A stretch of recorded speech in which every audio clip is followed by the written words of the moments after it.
I don't mean the individual stories of corruption, cheating, doping, and gambling, or individual acts of criminality by athletes, coaches, management, or owners, though these one-off tales may make for interesting news clips.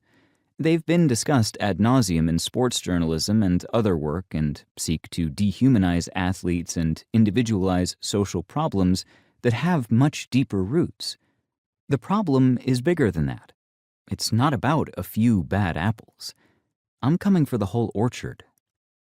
In this book, I'm inviting you on a tougher but hopefully more rewarding journey to understand where all the violence, harm, and injustice in sports comes from.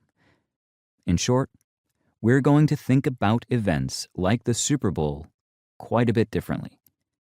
We might talk about narratives like the Kelsey Bowl, but only to show the ideological roots of these feel-good narratives, and to examine how they are weaponized by sport organizations and leagues to justify and elide responsibility for the violence, harms, and inequities they produce.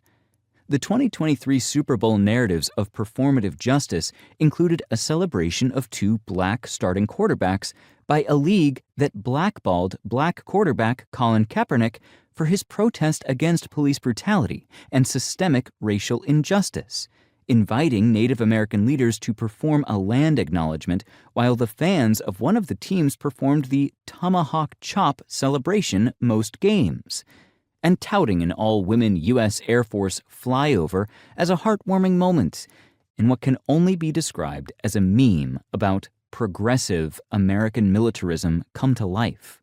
Rather than just seeing the 2023 Super Bowl's commemoration of former NFL player turned soldier turned anti-war activist Pat Tillman as a solemn salute to a fallen hero, we will interrogate the historical links between militarism and sports, and between masculinity and sports.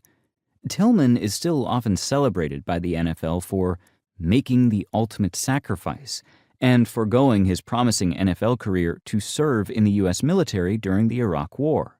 What they fail to mention every time he is brought up is that Tillman was killed by fellow American soldiers in a case of friendly fire, just as he began speaking out more boldly about the horrific nature of America's intervention in Iraq and American imperialism more generally, even calling the war and occupation of Iraq illegal as hell.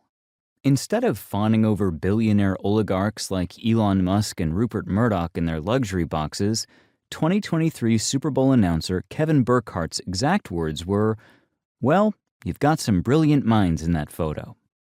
We'll examine how ruling class interests have historically used sport and how they still use it today, both as a vehicle for personal wealth creation and as an ideological tool to legitimize meritocracy and winner-take-all capitalism, or to sportswash their nefarious business activities using the positive veneer of sports.